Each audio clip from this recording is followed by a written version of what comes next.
Oi, pessoal, boa noite. Hoje eu estou aqui para a gente conversar sobre essa questão do ciclone no Rio Grande do Sul. Eu gostaria de começar com vocês sobre a questão que o Rio Grande do Sul, né, o sul do Brasil, ele vem sofrendo muito com esse clima, né? Nós sabemos que pode estar acontecendo, né? O Humberto já havia nos alertado, ele conversava muito comigo, né?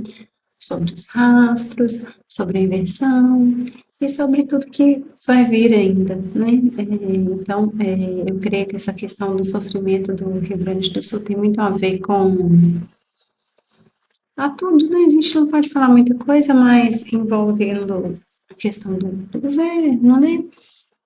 Algumas coisas que podem jogar lá no céu. Então, nós vamos analisar uma reportagem que foi há um ano atrás, sobre aquela enchente que teve no Rio Grande do Sul, né? Choveu acima da média, foi uma chuva que ninguém estava esperando. Eu estou em fase de teste, eu estou pegando os jornais que eu acho, porque assim, eu não gosto de pegar esses jornais que ficam só musiquinha e texto. Eu prefiro pegar aqui, porque eu acho que fica mais interessante para a gente analisar. Agentes humanitários da Organização das Nações Unidas falaram sobre a situação das chuvas no Rio Grande do Sul. Segundo a organização, este foi o maior desastre relacionado ao clima no sul do Brasil.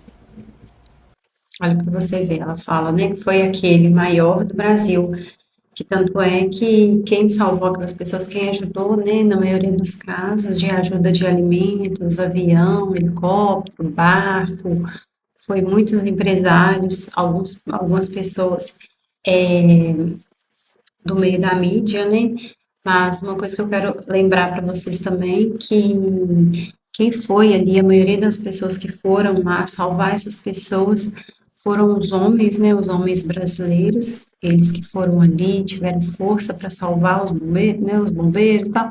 Então, assim, para a gente refletir, né, sobre essa questão, principalmente do feminismo, né, que quer colocar essa, né, quer colocar essa divisão, né, é aquilo que o Humberto sempre falava também, né, comigo, é dividir para conquistar, né, você quer dividir. Gente, nós estamos no país e nós não devemos ser um contra o outro, né, mas eu vou seguir aqui com a notícia. 2 milhões de pessoas foram afetadas pelos estragos provocados pela chuva no Rio Grande do Sul. De acordo com a Agência das Nações Unidas para os Refugiados, a Acnur, 93% das cidades do estado foram afetadas pelas inundações. Mais de 65 mil pessoas estão abrigadas em centros coletivos. E aí, uma notícia de um ano atrás, como que essas pessoas estão hoje, né? O governo, na época, emprestou dinheiro para o Estado para ele se reerguer em vez de dar, né? Que seria o justo, porque o sul do Brasil também produz muita coisa para o Brasil, né? Nosso pão, nossa alimentação vem muito do sul, né? Que ela vem.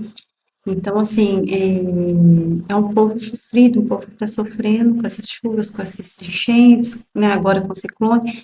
Então, assim, meu Deus do céu, você olha para as cenas, né, é muito Uma triste. equipe da agência da ONU especializada em gestão de abrigos está ajudando com a documentação dos desabrigados. Com a tragédia, muita gente perdeu tudo, inclusive os documentos.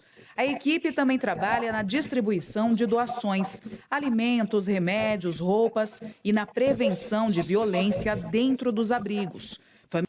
Gente, além de tudo isso, né, além da enchente, né, naquela época de um ano atrás, além disso tudo ainda tinha pessoas ali dentro aproveitando uma das outras, aproveitando das crianças indefesas sem seus pais. Até quando, até que ponto vai o ser humano? Misericórdia. Famílias inteiras dividem o espaço improvisado. Nesta sexta-feira, em Genebra, na Suíça, o porta-voz da Acnur afirmou que as enchentes são o maior desastre climático no sul do Brasil e que esta é a quarta vez em um ano que o estado sofre com as inundações.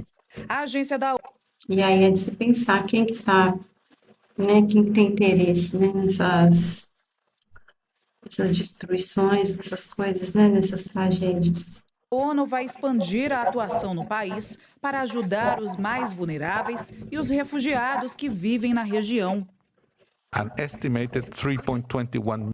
Aí aqui ele vai falar, né, dessa ajuda, mas não é isso que eu quero focar tanto, não. Eu quero para a gente refletir. Por exemplo, agora aqui, ó, essa reportagem aqui foi agora no início de julho.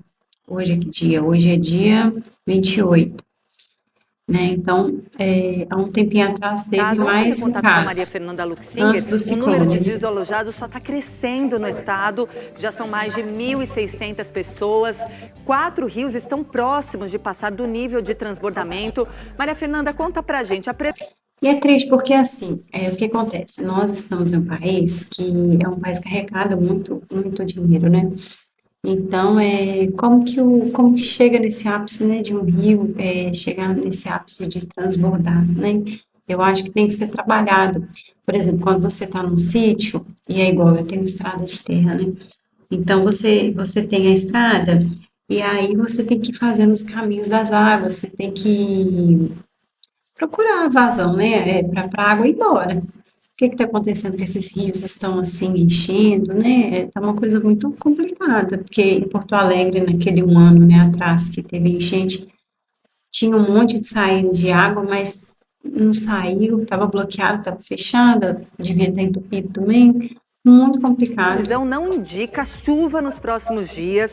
Será que isso também não vai ajudar a controlar o nível dos rios? Essa aqui é de 1º de julho, agora, 2025. Muito capotada por aí, fez muito bem. E como é que tá o frio também? Bom dia.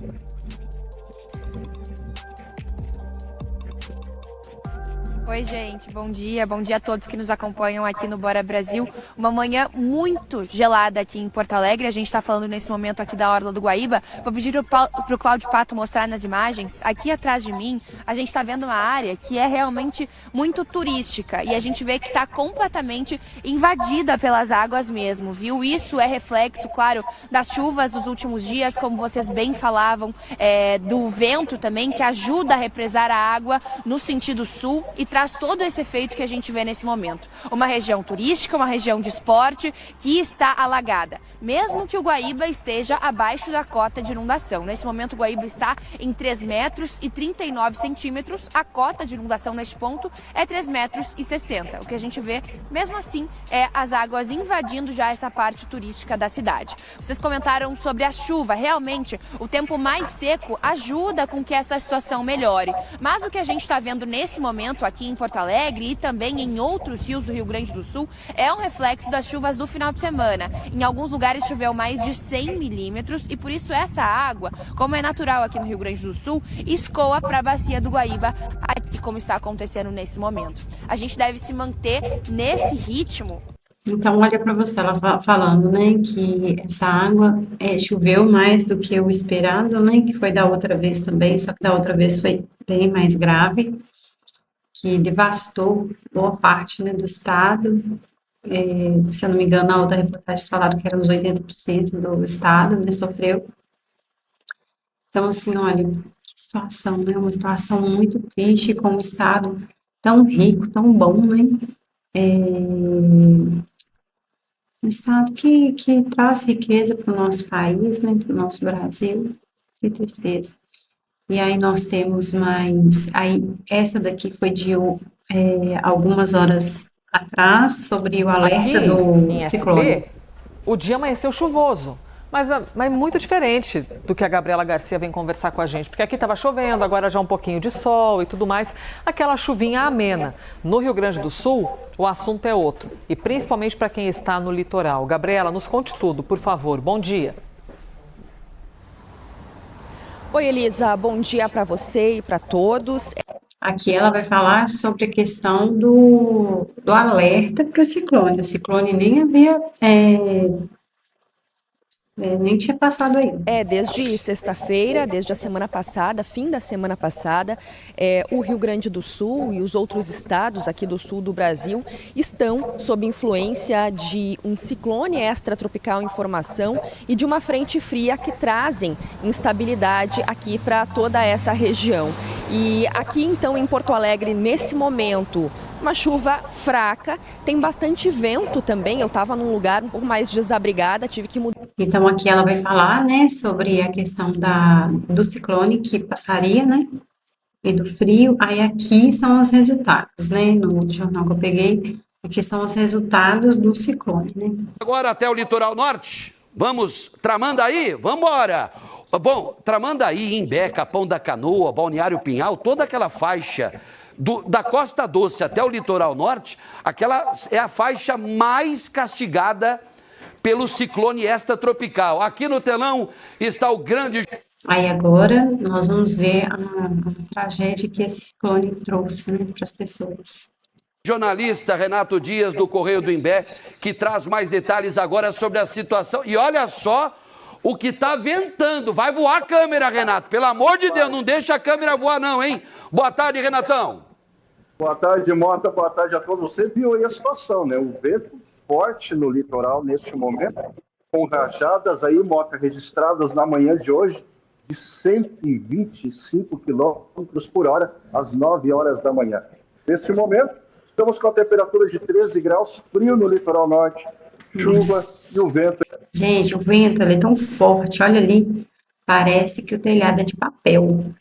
E se você for analisar, não sei se esse telhado é de amianto, mas parece um papel voando, né? Muito triste, muito triste. Com rajadas de 70 km por hora no litoral neste momento, e já causou aí diversos estragos por toda a cidade de Tramandaí. Litoral norte também, Mota, nesta manhã, aqui na nossa região. Houve alguns danos também, postes de energia elétrica caídas sobre veículos, animais que morreram eletrocutados por redes elétricas energizadas também na via pública. Acredito que o pessoal está vendo nas imagens do momento aí, e também destruição de fachadas de losas, obras destelhadas no litoral norte, principalmente na região de Osório, Mota. Gente, é impressionante as imagens, hein? Porque conforme o Renato está relatando pra gente todos os estragos, coitadinho do cachorro, gente, ó. Olha, gente, olha essa rural aí, ó. Uma rural meio incrementada, né? Com pneuzão, você viu? O poste caiu em cheio na rural, hein? Isso foi na Avenida Caxias, ali na cidade de Imbé. Logo atrás da rural, outros 4 veículos também estavam isolados devido aos cabos de rede elétrica que estavam em cima dos veículos. Então, os estragos aqui no litoral norte foi grande nesta manhã. A gente está com uma imagem agora, é um condomínio, um apartamento bom, né? Um prédio, provavelmente eu acredito que é Capão da Canoa, tá? Mas a fachada do apartamento foi toda ela arrancada. Porque as janelas de vidro, né? Que tem aquele sistema europeu, né? Que é vidro grudando no vidro, assim, ó, fazendo um encaixe. E aí, olha só o que o vento fez. Olha a cortina. E aí a imagem terrível do cãozinho aí que acabou, o fio, né? O fio. E aí tem muito mais coisa, né? Tem muito mais imagem, tem muito mais coisa para acontecer, para a gente ver ainda. Tem muita coisa. Deixa eu tirar essa imagem aqui, gente, pelo amor de Deus. Misericórdia. Olha isso aqui, gente, pelo amor de Deus. Olha que eu fico muito triste, muito emocionada, porque misericórdia. Tudo destruído. Mas o que é importante que a gente reflita... Ai, meu Deus, tirou o meu vídeo aqui. Então, gente, eu estou em fase de fase de teste aqui, mas você vê tudo destruído. Eu, sinceramente, eu fico muito triste quando eu vejo umas coisas dessa. Eu vou contar rapidinho para vocês uma história que aconteceu com a minha mãe. Eu era bem jovem, minha mãe tinha, a casa dela tinha terraço, né? E lá tinha um telhado, assim, de amianto. E aí teve uma chuva tão forte, mas tão forte, estava eu e o pedreiro nesse dia. E aí eu estava no meu quarto estudando, então aí ele virou para mim e falou assim: minha filha, seu telhado vai virar, seu telhado vai voar. Seu moço, não vai não, pelo amor de Deus, o senhor me ajuda aí, não vai voar não. Ele vai voar, pode esperar. Quando pensa que não, eu orando mal, o telhado foi e virou assim, ó, em cima da casa do meu vizinho. E foi um desespero tão grande, foi uma tristeza, porque assim, era terraço, só que tinha uma escada, então dava para entrar água dentro de casa. Começou uma chuva, e aí entrou água dentro de casa, foi muito triste, sabe? Muito triste, gente. Aí eu falei com ele, ô moço, que tristeza, comecei a chorar. Ele, ô minha filha, você levanta a mão pro céu, dá graças a Deus que você só perdeu o telhado. Uma vez, eu estava num lugar e minha casa foi toda levada. Então, assim, se agradece a Deus e não reclama não, né? Poderia ser pior. Então, assim, eu me compadeço muito pelo pessoal, né, do Rio Grande do Sul ali. Eu sei que não é fácil, né, que a gente paga imposto para justamente isso não acontecer, mas nós temos que clamar o amor de Deus, nós temos que clamar a misericórdia do Senhor, porque só Ele para segurar a onda nisso aqui, ó, né, se perder seu carro, sua casa. Os bens materiais, eles são importantes, né, para a nossa existência, óbvio, né, nós precisamos de comida, de um lar, de uma casa, mas a saúde, a família é mais importante que isso tudo aqui. Isso vai passar, né, vamos clamar para o Senhor ajudar a nossa nação brasileira, porque não está sendo fácil, né, mas só o Senhor para ter misericórdia de nós, tá bom? Eu me compadeço. Humberto tem muitos alunos no Rio Grande do Sul, né? Ali no Paraná, em Santa Catarina.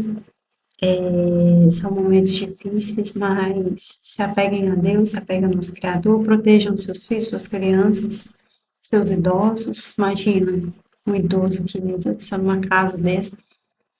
Ai, misericórdia. Mas fiquem tranquilos, tudo vai passar, né? Os momentos bons passam, os ruins também, e nós temos que nos fortalecer no nosso Criador, no nosso Senhor, tá bom? Fiquem na paz.